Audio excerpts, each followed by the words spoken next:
हमारे दोनों आँखों के बीच ठीक भूमध्य में एक केंद्र है जिसे विज्ञान पैनियल ग्रंथि कहता है। इस ग्रंथ से खास प्रकार से एक खास मात्रा में जब रस स्रावित होता है, हमारा बुद्धि अंक IQ लेवल जो है बढ़ जाता है। अगर उसमें वह रस स्रावित नहीं हो रहा हो तो हमारा वो बुद्धि अंक IQ लेवल का स्तर बहुत निम्न हो जाता है। उसमें हमारा शारीरिक आयु बैल के समान तो बढ़ता ही चला जाता है, लेकिन हमारा IQ लेवल नहीं बढ़ता।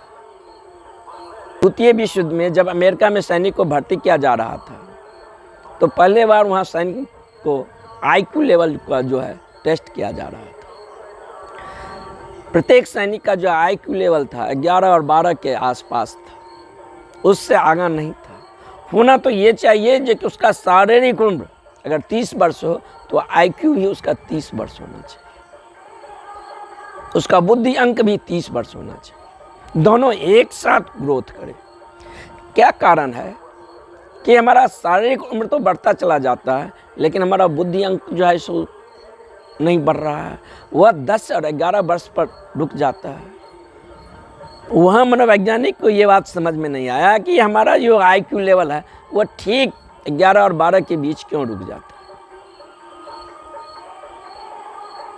क्या कारण है? लेकिन योग के पास इसका अंतर्दृष्टि है, क्योंकि योग ने हमारे IQ लेवल पर बुद्धि अंक पर काम किया है, जिसे विज्ञान पैनियल ग्रंथ कहते हैं। योग उसे तृतीय नेत्र, थर्ड आई, आज्ञा चक्र के नाम से पुकारते हैं। ये हमारे भीतर जो है वो IQ लेवल वह कैसे बढ़े। जब एक बार काम का चक्र सक्रिय हो जाता है तो ऊर्जा के प्रवाह हॉरिजॉन्टल एक्स में बहने लगता है और हमारा बुद्धि अंक IQ लेवल जो है रुक जाता है। हमारे महान से महान प्रतिभा संपन्न आदमी वो भी अपने मस्तिष्क को 15% उपयोग करता है, सामान्य आदमी अपने मस्तिष्क को 2% उपयोग करता है। अगर हमारा मस्तिष्क 100 के 100% सक्रिय हो जाए तो हमारा व्यक्तित्व तो कैसा होगा। योग कहता है कि ये जो हमारा मस्तिष्क है ये आज्ञा चक्र से जुड़ा हुआ है। आज्ञा चक्र से हमारा आधा मस्तिष्क नीचे के भाग जुड़ा हुआ है, आधा भाग जो है जब आज्ञा चक्र सक्रिय होता है तब वो मस्तिष्क सक्रिय होता है। वैज्ञानिक तो यही कहते हैं कि प्रकृति एक आदमी में भूल कर सकता है, 2 आदमी में भूल कर सकता है, 3 आदमी में भूल कर सकता है, सारे के सारे मनुष्यता में तो भूल नहीं कर सकता है, क्योंकि हमारे भीतर जो ये मस्तिष्क का जो आधा भाग है आज्ञा चक्र से ऊपर के भाग वो सक्रिय क्यों नहीं है। उसमें जरा सा वाइब्रेशन नहीं है, जरा सा कंपन नहीं है, ऊर्जा का कोई फीलिंग नहीं है, लेकिन वो सक्रिय होता है जब आज्ञा चक्र में ऊर्जा का प्रवाह होना शुरू हो जाता है, तब वह हमारा जो है मस्तिष्क सक्रिय हो जाता है। जब हमारा पूरा मस्तिष्क सक्रिय होता है तो प्रतिभा कैसा होगा, वो कोई बुद्ध होगा, कोई कृष्ण होगा, कोई राम होगा। एक बुद्ध में उनका पूरा व्यक्तित्व जो है एक साथ खिल उठता है, अल्फा से ओमेगा पॉइंट तक। ये जो तृतीय नेत्र है, आज्ञा चक्र है, जब तक ये सक्रिय न हो व्यक्ति में किसी भी प्रकार का अनुशासन नहीं आता है, व्यक्ति में किसी भी प्रकार के संगत नहीं रहता है। एक बार जब ये केंद्र सक्रिय हो जाता है तो व्यक्ति में एक परिष्कृत अनुशासन का जन्म होता है, एक विवेक का जन्म होता है, एक प्रज्ञा का जन्म होता है। साधक जब साधना पथ पर चलता है उसके भीतर न जाने कौन सा वो गुरुत्व है, कौन सा कशिश है, कौन सा आकर्षण है तृतीय नेत्र का कि अभी ठीक से साधना के भूमि पर चलना शुरू भी नहीं किया है कि तीसरे नेत्र का वो गुरुत्व आकर्षण उसे खींचता है। तृतीय नेत्र का अस्तित्व है, बिल्कुल सत्य है।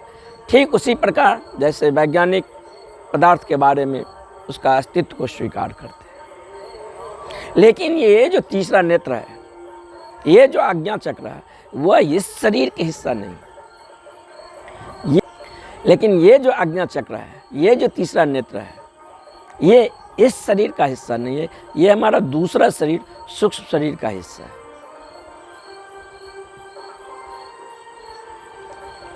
जब हमारा ऊर्जा हॉरिजेंटल एक्स में गति करता है तो हमारी कॉन्शसनेस ऑब्जेक्टिव होता है, सब्जेक्टिव कॉन्शसनेस नहीं होता है। हम कॉन्शस होते हैं, वस्तु के प्रति कॉन्शस होते हैं, सड़क के प्रति कॉन्शस होते हैं, स्त्री कोई राह से गुजर रहा है उसके प्रति कॉन्शस है, लेकिन स्वयं के अपने अस्तित्व के प्रति कॉन्शस नहीं है। लेकिन जब ये ऊर्जा वर्टिकल एक्स में गमन करता है तब ये ऊर्जा अपने भीतर एक बिंदु को, एक केंद्र को तलाश करता है और उस केंद्र पर ऊर्जा जो है क्रिस्टलाइज होना शुरू हो जाता है, संग्रहित होना शुरू हो जाता है। वह बिंदु तृतीय आंख है, दोनों भावों के बीच मध्य में। उस बिंदु पर ऊर्जा जो है क्रिस्टलाइज होना शुरू हो जाता है। निश्चित इस दो आंख से हम पदार्थ के अस्तित्व के सिवा और कुछ नहीं दे सकते हैं, क्योंकि ये जो दो आंख है मात्र उपकरण है, देखने वाले तो इसके पीछे हैं। जैसे कैमरा लेकर किसी वस्तु को हम देखते हैं तो कैमरा तो नहीं देखता है, कैमरा के पीछे जो आंख है वह देख रहा है। तो वह आंख जो है द कैपेसिटी ऑफ नोइंग, और जानने की क्षमता, वह जो कॉन्शसनेस है, वह तीसरा नेत्र है। जब ऊर्जा इन दोनों आंखों से प्रवाह रुक जाता है और ऊर्जा वर्टिकल एक्स में गमन करने लगता है, तब ऊर्जा तृतीय नेत्र पर जो है संग्रहित होने लगता है और वह सक्रिय हो जाता है। और उसके द्वारा जब हम देखते हैं तो पदार्थ के पार का अस्तित्व दिखाई देता है। और कहा जाता है कि तृतीय आंख में परमात्मा का वास होता है। तब हमारे ऊपर जो एक कोहरा है, तब हमारे ऊपर जो एक अंधकार था तमस का, वह छट जाता है। हम सत्य को अपने नग्न स्वरूप में देखते हैं। वहाँ शक्ति और शिव का मिलन होता है। और इसे तीसरा आंख त्रिनेत्र कहकर पुकारा गया है। इसे तीसरा कान या तीसरा नाक नहीं कहा गया है, क्योंकि ये जो केंद्र है हमारे भीतर, देखने का एक अपूर्व क्षमता रखता है। ये कोई आंख नहीं है भीतर जो देखता है। हमारे भीतर विचारों को शोरगुल चलता है, तब तक जो हमारा ऊर्जा जो है वह वर्टिकल एक्स में गमन नहीं करता और हॉरिजॉन्टल ही एक्स में गमन करता है। तंत्र और योग का यही अवधारणा है कि इस मन को कैसे गिराया जाए, क्योंकि मन के इस भाग संसार है, मन के इस भाग परमात्मा। बीच में मन वह अवरोध है जो मुझे उस ईश्वर को, उस परमात्मा को अपने मूल स्वरूप में प्रतिष्ठित नहीं होने देता है। हमेशा किसी न किसी ऑब्जेक्ट पर वह हमें उलझाए हुए रखता है, मुझे अपने स्वरूप को देखने ही नहीं देता है। वो मौजूद है, वो प्रतिपल स्वागत कर रहा है, लेकिन कभी हम आँख भीतर की ओर मुड़ते ही नहीं हैं। यह कहें कि जन्मों जन्मों से हम बाहर लगातार दौड़ रहे हैं, देख रहे हैं, तो हमारा जो आँख है वह परिधि से बंध गया है। ये आँख को मुड़ने के लिए, ये आँख भीतर कैसे अंतर्मुखी हो, इसके लिए योग है, साधना है, उपाय है, डिवाइस है। ये जो हमारा ऊर्जा बहिर्मुखी है, इसे अंतर्मुखी कैसे किया जाए। कथा है कि पार्वती यानी शक्ति स्नान कर रही और अपने सुरक्षा के लिए अपने मल से एक पुतला बनाया और उस पुतला को बनाकर द्वार पर रक्षा के लिए छोड़ दिए। जो कोई बाहरी आदमी नहीं आए, उसका नाम वह गणेश रखे। और शिव पार्वती से मिलना चाहते हैं, शक्ति से मिलना चाहते हैं, और गणेश बीच में अवरोधक है। और बाद में शिव उसको हत्या करते हैं, सर धड़ से अलग कर देते हैं। फिर वह शक्ति से मिलते हैं। शक्ति क्रोधित हो जाता है और शिव से कहते हैं कि इसका सर फिर से जोड़ा जाए। शिव देवता थे, सर्वशक्तिमान थे, सर्वशक्तिशाली थे। वो चाहते तो उसी सिर को पुनः जोड़ देते, लेकिन एक जानवर, एक हाथी के सिर को जोड़ा गया। ये हमारे पुराण बता रहे हैं। हमारा जो पुराण है वह इतिहास नहीं है। पुराण सत्य को कहने का एक ढंग है। कहानियों के माध्यम से, किस्से के माध्यम से हम सत्य को कहते हैं। जब कोई गुरु, कोई सिद्ध हमसे बात करना चाहता है तो वह अपने स्तर से सत्य को ज्यों का त्यों नहीं कहते। वो फिक्र हमारे करते हैं कि हम किस भाषा में समझ सकते हैं, हमारे मनस्थित क्या है। वो जो कहते हैं वो हमारा बुद्धिमत्ता समझ सके क्या कि नहीं समझेगा, इसके लिए वो माध्यम खोजते हैं। आदमी की जैसे स्थित होते हैं उस अनुसार वह सत्य को संप्रेषित करने की कला खोजते हैं। तो अधिकतर जो हमारा पुराण है कहानियों से भरे हैं। उस कहानियों के माध्यम से सुंदर सुंदर बातें सत्य के इशारा किया गया है। लेकिन हमारा बुद्धि इतना पार्थिव है जो सूक्ष्म अर्थ को नहीं समझ पाता है, और वो कहानियों को हम इतिहास समझ पाते हैं, और उस कहानियों को हम इतिहास मान लेते हैं। पुराण इतिहास नहीं है, पुराण काव्य है। वो गद्य के भाषा चुना है कहने के लिए, क्योंकि पद में हम समझ नहीं सकते।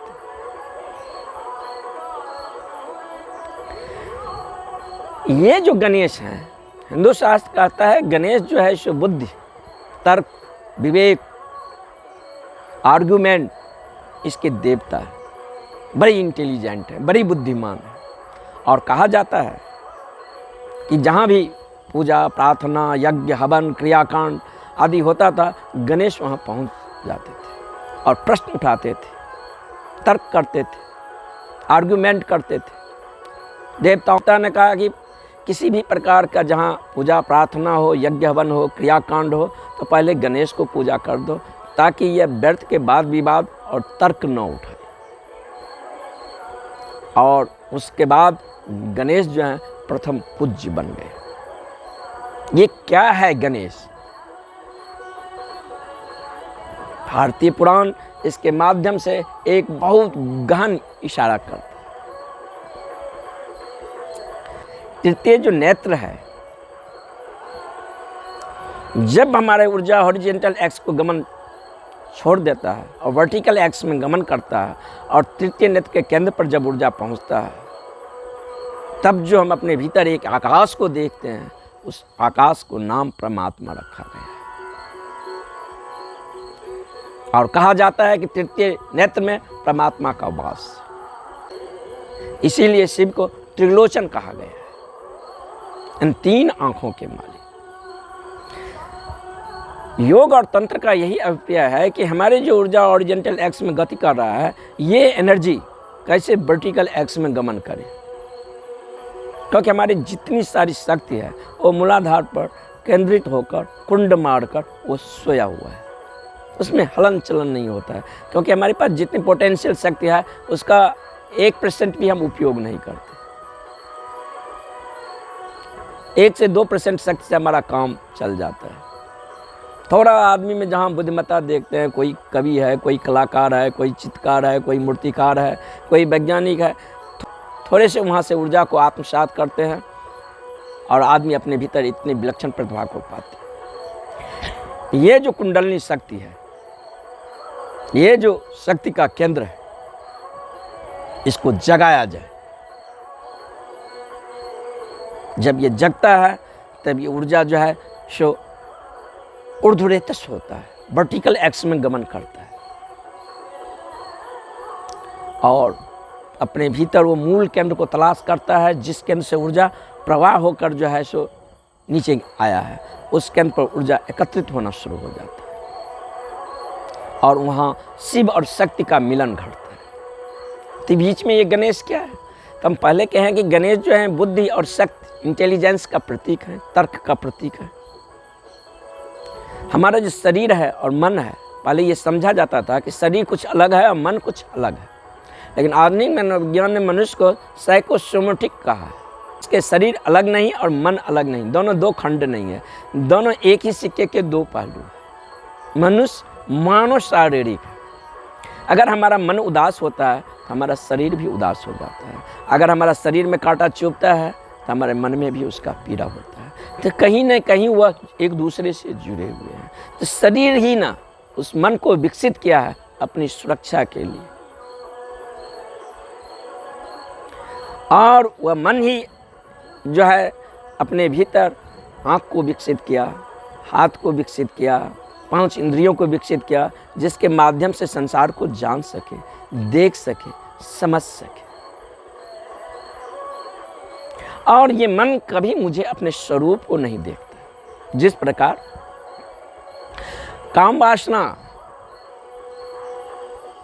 का सारा रजोकण हम जन्म से ही लेकर आते हैं, लेकिन जब तक ये चक्र सक्रिय नहीं होता है तब तक हमारे शरीर में काम वासना का कोई लहर नहीं दौड़ता है, काम वासना का कोई अनुभव नहीं होता।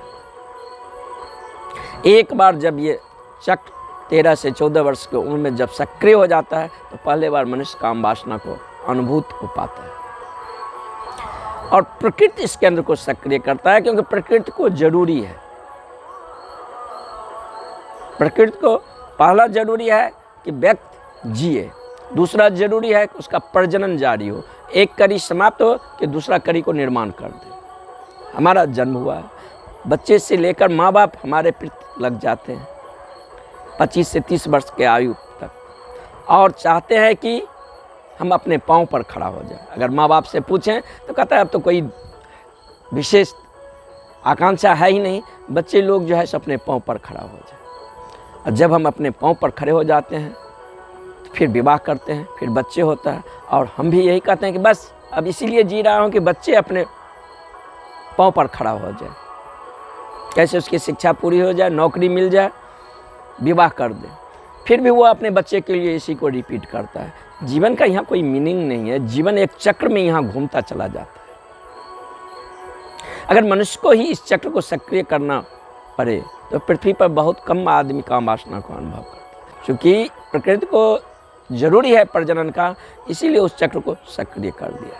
अब थोड़ा सा आज्ञा चक्र को सक्रिय कर दिया, बाकी उसका अब कोई उत्सुकता नहीं। बाकी अपने व्यक्तित्व में हम कोई धार देना चाहते हैं, कोई बुद्धिमत्ता देना चाहते हैं, कोई प्रतिभा पैदा करना चाहता है, तो मुझे अपने साथ कुछ करना पड़ेगा, मुझे श्रम करना पड़ेगा, मुझे अपने पर काम करना पड़ेगा, अपने ऊर्जा के मुख को मोड़ना पड़ेगा। तब भी वह ऊर्जा हॉरिजॉन्टल एक्स को गमन करना बंद कर देते हैं और वर्टिकल एक्स में ऊर्जा दौड़ने लगता है। बिल्कुल काम का 180 डिग्री पर मुड़ जाना। एक साथ अगर हम चाहते हैं काम और आराम दोनों साथ साथ, वो नहीं हो सकता, कभी नहीं हुआ। 180 डिग्री पर मुड़ जाना, इसका मतलब हुआ कि ठीक से संसार को जी लेना, इसका मतलब हुआ ठीक से जीवन को जी लेना, इतने परितृप्त से जी लेना कि भीतर कोई डिजायर नहीं रहे कि मांग अब जो अवसर मिले तो मांग यहाँ से निकालो, क्या आप जो अवसर मिले तो मांग यहाँ से निकालो। और समय जो जीवन को जी लेगा उसका ऊर्जा जो है अंतर्मुखी हो जाए। तो बीच में वह मन फैक्टर है जो मुझे अपने स्वरूप में प्रतिष्ठित नहीं होने देता। चाहे तंत्र का विधियां हो या योग के विधियां हो, दोनों का एक ही काम है कि हमारे ऊर्जा कैसे अंतर्मुखी हो जाए। और बीच में जो मन दीवाल है जो अपने मुझे स्वरूप में प्रतिष्ठित नहीं होने देता है, इन मन को कैसे गिराया जाए, कैसे चेतना निर्विचार दशा हो जाए, विचार का रिपल भी नहीं हो जाए। तब ऊर्जा अपने मूल बिंदु पर, अपने मूल केंद्र पर संग्रहित होना शुरू हो जाता है। और वो देखना हुआ सुने मन का देखना, देखने का कोई इच्छा ही नहीं, लेकिन दर्पण के सामने जब गुजर जाता है दर्पण उसका प्रतिबिंब बनाता है। इसे हम सुने मन को देखना कह सकते हैं। निश्चित ही शिव शक्ति से मिलना चाहता है, बीच में वो मन यानी वो गणेश वह मिलने ही नहीं देना चाहता, और शिव को तो मन को हत्या करना पड़ेगा, गणेश को हत्या करना पड़ेगा, तब वह जाकर शक्ति से मिल सकेगा। तो शिव गणेश को हत्या करते हैं, मन को हत्या करते हैं, मन को गिराते हैं, और शिव और शक्ति को जो है सम्मिलन हो जाता है। और कथा है कि अब गणेश को सर मनुष्य का नहीं, एक हाथी के सिर उनके ऊपर जोड़ दिए। भगवान थे, सर्वशक्तिमान थे, जो चाहते वो संभव।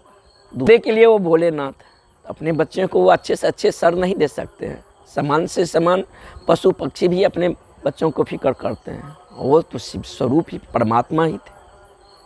लेकिन नहीं, हाथी को सर दिया गया है। मतलब गणेश के ऊपर हाथी का सिर, इसका मतलब क्या होगा? गणेश के ऊपर हाथी का सिर का मतलब हुआ ये जो मन जो गणेश के प्रतीक है, जो हमेशा तर्क करता था, संदेह करता था, आर्गुमेंट करता था, जहाँ श्रद्धा नहीं था, अंधविश्वास था, विश्वास था, वह मन अचरज होकर देखता है, आश्चर्य से देखता है। हम आश्चर्य कब होते हैं?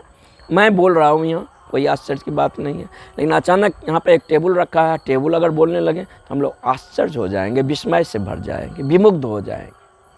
जब हम आश्चर्य होते हैं, विस्मय होते हैं, विमुग्ध होते हैं, कब होते हैं? कभी सौंदर्य को देख, कभी घाटियों के बीच, कभी सूर्योदय को देखकर, कभी सूर्यास्त को देखकर अचानक हम विस्मुग्ध हो जाते हैं। अचानक हम किंग कर्तव्य विमूढ़ हो जाते हैं, आश्चर्य के भाव से भर जाते हैं। और जब हम आश्चर्य के भाव से भर जाते हैं तो हमारे भीतर क्या होता है? मन क्षण भर के लिए रुक जाता है।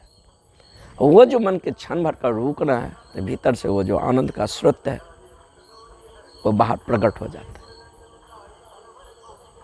तो ये मन आश्चर्य से देखता है।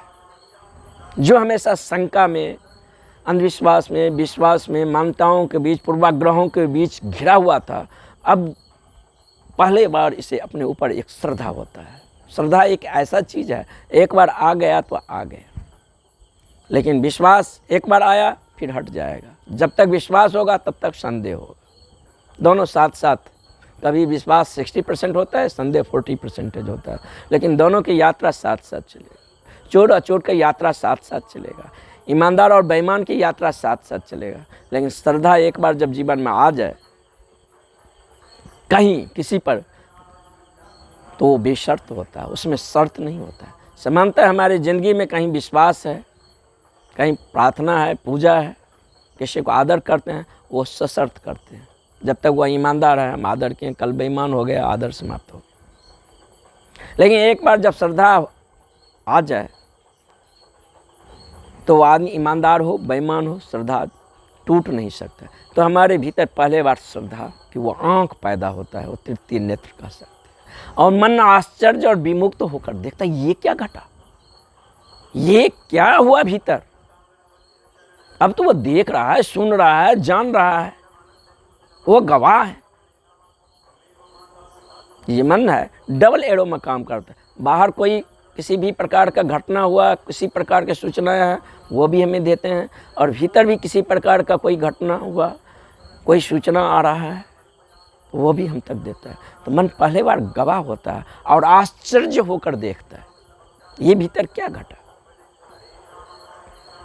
ये भीतर वो देखता है कि तीसरे नेक पर शिव और शक्ति का मिलन घटा है, और जहाँ शिव और शक्ति मिलते हैं वहाँ सत्यम शिवम सुंदरम का जन्म होता है। जो सत्य है पहले बार हम देखते हैं कि सत्य क्या है। जो सत्य है वह शिव है, जो शिव है वही सुंदरम है, वही आनंद स्वरूप है। अभी तक हम आनंद को नहीं जाना था। आनंद और सुख में अंतर है। सुख जब तक मिलेगा उसमें कारण होगा। स्त्री के कारण सुख मिला, कि धन के कारण सुख मिला, कि पद के कारण सुख मिला, कि सौंदर्य के कारण सुख मिला, कि सुगंध के कारण सुख मिला। लेकिन जब आनंद मिलता है तो अकारण मिलता है। वो किसी पर निर्भर है नहीं, वो किसी दूसरे स्रोत से नहीं आता है, वो मेरे अपने ही स्रोत से बह रहा है और बेशर्त बह रहा है। संसार में कहीं भी हमारा प्रेम है वो सशर्त, बेशर्त नहीं है और अकारण नहीं है, कारण है। कारण विदा होगा वो सुख भी विदा हो जाएगा। लेकिन पहले बार हमारे भीतर अकारण जो आनंद आता है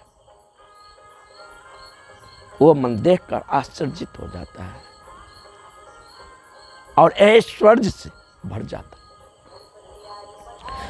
याद रहे कि सुख भी एक उत्तेजना है, दुख भी एक उत्तेजना है।